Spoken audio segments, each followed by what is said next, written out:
I'm Beth Hepting, known as the Message Maestro, and today I'm talking to you about what happens when there are gaps in your story. Just think for a minute. Stories are everywhere. All day, from the minute you wake up, stories are being created.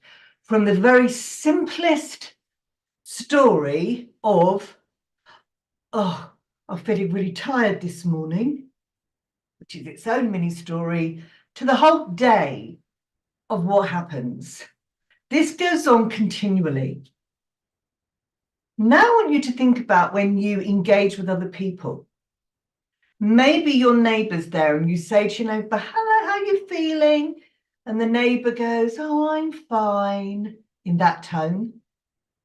How many of us in that situation have created a story in our head about what is going on with that other person, the neighbour?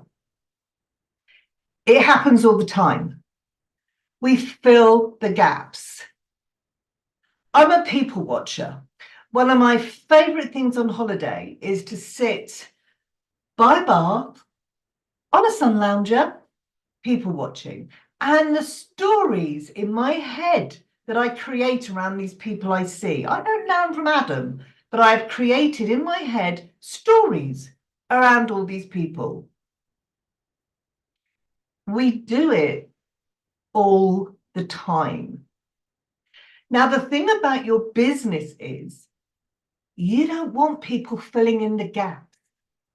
You don't want people creating their own story about you, your brand, or your product or service. You have to be telling them your story to pull them in.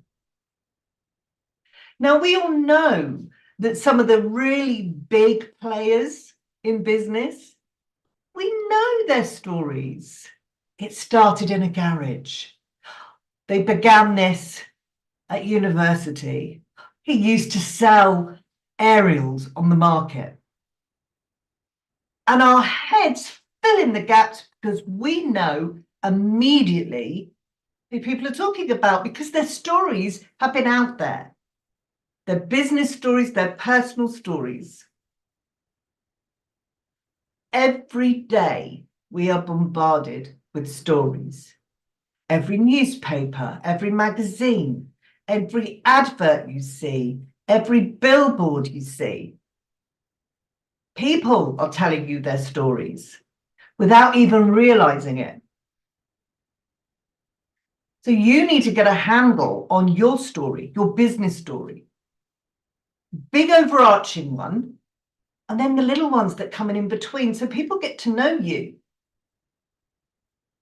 Now, for me, storytelling has been a part of my life for many, many years. And it's something I'm really, really good at. But in my story, the story I told myself was, oh, maybe I'm not good enough at that. Now, come on, we all have been there, telling ourselves those stories. And it's only in the last couple of weeks where I've actually been faffing. There's no other word I was doing. I could call it procrastination, but really I was faffing.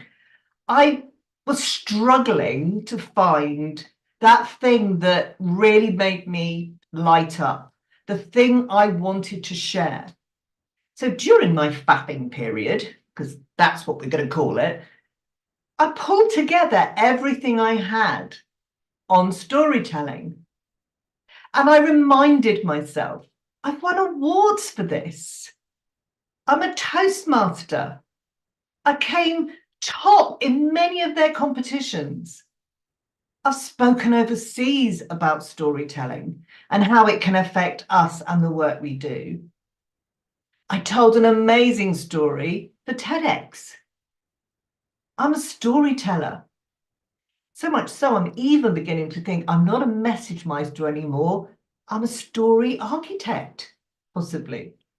But during this gathering of all the information, an amazing thing happened.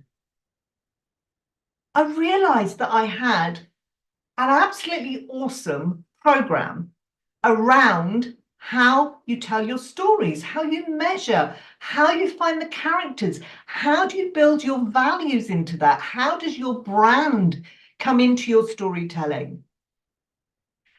And I have created a 10-week program. And that's where I'm aiming now. And so for my story, a whole new chapter is starting that actually excites me.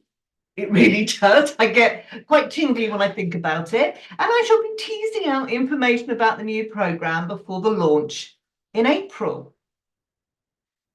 So excited am I by it that I want to share some of that with you, because I want you to really consider how your story is being told, either by other people or your own inner dialogue. Because don't forget, we tell ourselves stories as well, and they're not always true.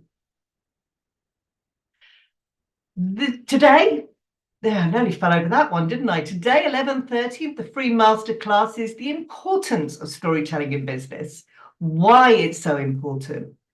Not only in terms of you and getting your message out there, but how people receive stories, how they engage emotionally with stories, and why it's so important that the more complex your information, the more story-like you put it so that we can absorb it and maintain that information. So 11:30 on Zoom today, free masterclass. Please join us. It would be lovely to see you there. But in the meantime, ask yourself this.